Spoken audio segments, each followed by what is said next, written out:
Kidney failure இவங்களுக்கு என்ன நல்லா பண்ணலாம்? கிட்னி ஃபெயிலியருக்கு நைட்டு படுக்கிறதுக்கு முன்னால உள்ளங்கால்ல முழுசா மசாஜ் பண்ணிட்டு தூங்கணும். இந்த உள்ளங்கால்ல இந்த பாயிண்ட் பார்த்தீங்களா, கிட்னி பாயிண்ட்னு 21 வரும புள்ளியில கடைசி பாயிண்ட், அது K1 கிட்னி பாயிண்ட்.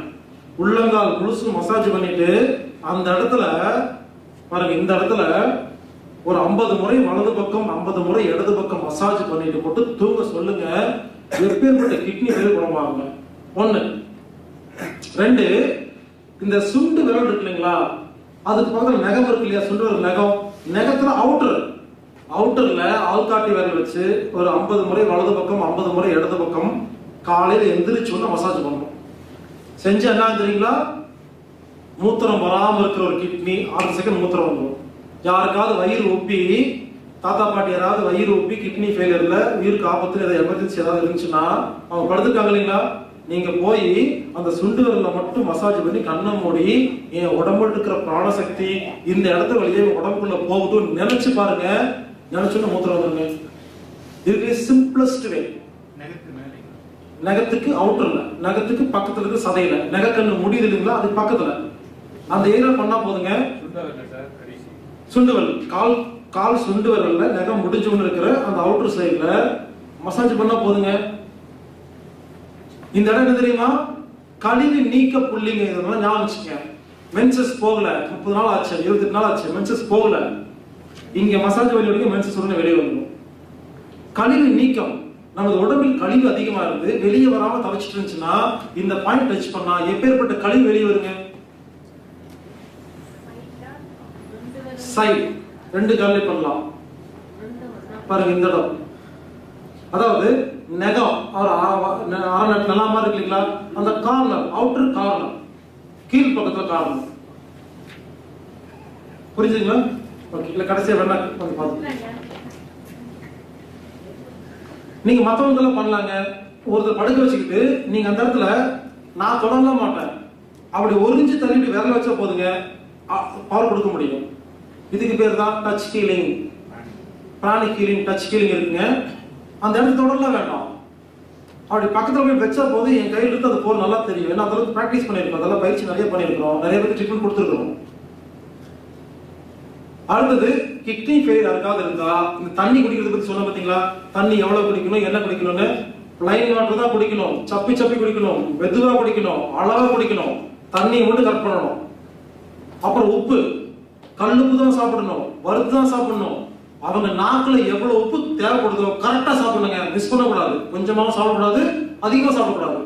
உப்பை சரி பண்ணணும், தண்ணியை சரி பண்ணணும், உள்ளங்கால மசாஜ் பண்ணணும், நைட்டு உள்ளங்கால சென்டர் பாயிண்ட் பிடிக்கணும், காலை எந்திரிச்சு சைட்ல பிடிக்கணும்.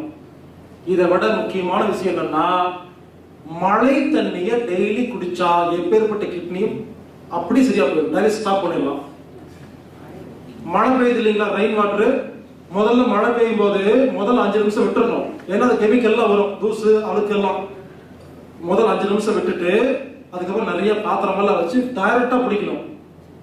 இல்ல ஓட்டு மேல விழுந்து வர்றது அதெல்லாம் பிடிக்கலாம், பட் டைரக்டா பிடிக்கிறது பவர் அதிகமா இருக்கும்.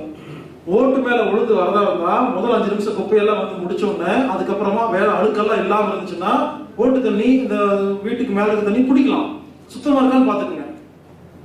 இந்த மழை தண்ணிய புடிச்சு உங்க வீட்டுக்குள்ள வெயில் படாத இடத்துல ஒளிச்சு வச்சிடணும். மழை தண்ணியில வெயில் பட்டா 24 ஹவர்ஸ்ல புழு வந்துடும், கெட்டு போயிடும். மழை தண்ணியில வெயில் படாம இருந்தா 6 வருஷம் கெட்டு போகாது, புழு வராது. கங்கா தண்ணி மாதிரி. இது என்ன பண்ணுங்க, மழை தண்ணி ஒரிஜினல் மழை தண்ணி குடிச்சாதாங்க இருக்கிறதுலயே பியூரஸ்ட் வாட்டர் இந்த வேர்ல்டுங்க.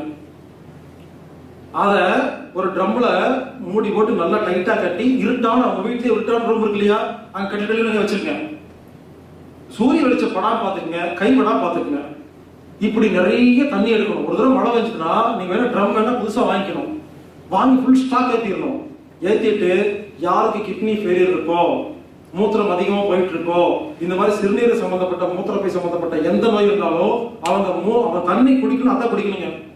குடிச்சா தெரியுமா, எப்பேற்பட்ட கிட்னி ஃபெயிலியரும் அப்படியே குணமாயிருங்க. டயாலிசிஸ் ஸ்டாப் பண்ணலாம். ஏன் தெரியுங்களா, எப்படி தெரியும் ஸ்டாப் பண்ண முடியும்? சாதா தண்ணி குடிக்கிறோம் இல்லையா, சாதா தண்ணிய கிட்னி என்ன தெரியாம பண்ணுது? இந்த மழை தண்ணியா மாத்தி ரத்தத்துல கலக்குது.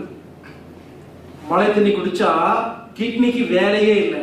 தண்ணி உள்ள போன பிரிக்க வேண்டிய வேலையே இல்லைங்க, அப்படி எடுத்து உள்ள கலந்துரும். ஏன்னா அவ்வளவு பியூரஸ்ட் வாட்டர், பெஸ்ட் குவாலிட்டி. என்ன ஆகும்? கிட்னிக்கு வேலையே இல்லை. அப்போ கிட்னி தன் நோயை குணப்படுத்துற வேலையை மட்டும்தான் பார்க்கும். அதுக்கு ஓவர்லோடும் இல்லையா? முடிஞ்சு போச்சுங்க. இந்த மாதிரி நிறைய பேருக்கு சொல்லி நிறைய பேர்த்தோட கிட்னி குணமா இருக்குங்க. இருக்கிறதுல பெஸ்ட் சொல்யூஷன், சூப்பரா ஒர்க் பண்ணுது. மினரல்ஸ் இருக்கும், எல்லாமே இருக்கும், பிராணம் நிறைய இருக்கும், எல்லாமே இருக்கு. அதான் அந்த தண்ணி தான் மனித உடம்புக்கு தண்ணி. அதாங்க, அந்த தண்ணி மட்டும் குடிச்சா போதும். ஆரோக்கியமா இருக்கிறாலும் குடிக்கலாம், ஆரோக்கியமா இருக்கிறாலும் குடிக்கலாம். ரொம்ப ரொம்ப நல்லது. அது வந்து மருந்து. ஏதோ ஒரு பிளாஸ்டிக், இரும்பு, பானை இதெல்லாம் ஊற்றி வைக்கலாம். சூரிய வெளிச்சம் மட்டும் படாம பாத்துக்கோங்க, அவ்வளவுதான். அதுல புழு வராத வரைக்கும் குடிக்கலாம். புழு வந்தா குடிக்காதீங்க. நீங்க வெயில் படாம வச்சிருந்தா அது வருஷக்கணக்கா இருக்கும், ஒன்னாகாது. வெயில் பட்டா புழு வந்துடும். டெய்லி ஊத்துறீங்க, குடிச்சுங்க. ஸ்டாக்கை வந்து வெயில் படாம உள்ள வச்சுக்கோங்க. டெய்லி ஒரு குடம் எடுத்துட்டு வந்து ஊத்திக்கங்க. அன்னைக்கு அதை முடிச்சிருங்க.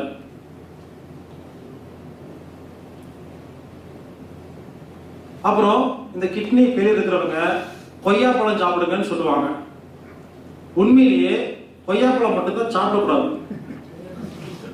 ஏன்னா நம்ம சாப்பிடலாம், தப்பு இல்லை, பொதுவா சாப்பிடக்கூடாது. ஏன் தெரியுமா? கொய்யாப்பழத்துல கொட்டை இருக்குமா? இங்க இருக்க எல்லாத்துக்கும் கொய்யாப்பழம் கொடுத்தா நமக்கு வித்த தெரிஞ்சு போச்சு. தெரியாத ஆளுக்கு கொடுத்தா என்ன பண்ணுவாங்க? கொய்யாப்பழத்தை சாப்பிடும் போது சவுண்டே வராது, பாத்துருக்கீங்களா? ஆனா நம்ம சாப்பிடுவோம். எப்படி சாப்பிடுவோம்? இனிமேல் சாப்பிட கத்துக்கிட்டோமா? கொய்யாப்பழத்தை வாயில போட்டா கடா சவுண்ட் வரணும். ஏன்? அவ்வளவு கொட்டை இருக்கா? கிட்னி ஃபெயிலியர் ஆயிடுச்சாமா, இவங்க கொய்யாப்பழம் சாப்பிட்டா என்ன ஆகும்? ஒழுங்கா மெல்லாம சாப்பிட்டு முழுங்கிடுவாங்களா? இந்த கொட்டை உள்ள போய் ஜீரணமாகாதா? எல்லா பிரச்சனையும் வரும். சோ கிட்னி ஃபெயிலியர் இருக்கிறவங்க கொய்யாப்பழம் சாப்பிட வேண்டாம்னு சொல்லல, முழுங்க கூடாது. நல்லா மென்னு அந்த கொட்டை இருக்கு இல்லைங்களா, கொட்டையை நல்லா கடிச்சு மென்னு கூழ் மாதிரி அடிச்சுதான் முழுங்கணும். இல்ல கொட்டை எடுத்துடலாம். நான் சொல்றேன், நமக்கு தெரிஞ்சு போச்சுல்ல. அந்த கொட்டையை நல்லா கடிச்சு மென்னு கூழ் மாதிரி அடிச்சு சாப்பிட்டா அது சத்து இருக்குது, நல்லதுதான். அது எடுக்க வேண்டிய அவசியம் இல்லை. குழந்தைகள் முழுங்குதுன்னு வேணாலும் எடுத்துடலாம். பெரியவங்களுக்கு சொல்லிக் கொடுங்க, நல்லா மென்னு சாப்பிட சொல்லுங்க. அதனால எப்பவுமே கொட்டை இருக்கிற பழங்கள் சாப்பிட்டா அந்த கொட்டையை நல்லா மென்னு கூழ் மாதிரி அடிச்சுதான் முழுங்கணுங்க, அப்படியே முழுங்க கூடாது. இன்னொன்னு, இந்த சீட்லெஸ் யாரும் சாப்பிடவே கூடாது. இப்ப புதுசா வந்துருக்கீங்களா, எது எடுத்தாலும் சீட்லெஸ்னு. யாரெல்லாம் சீட்லெஸ் சாப்பிட்டே இருக்கீங்களோ நீங்க சீட்லெஸ்ஸா போயிருவீங்க. அதுல வீரியம் இருக்காது. ஒரு இதுல அந்த சீட் இருந்தாதான் வீரியங்க. சீடு இல்லைன்னா வீரியம் கிடையாது, சாப்பிடாதீங்க. அதெல்லாம் ஹைபிரிட், உடம்புக்கு நல்லது கிடையாது.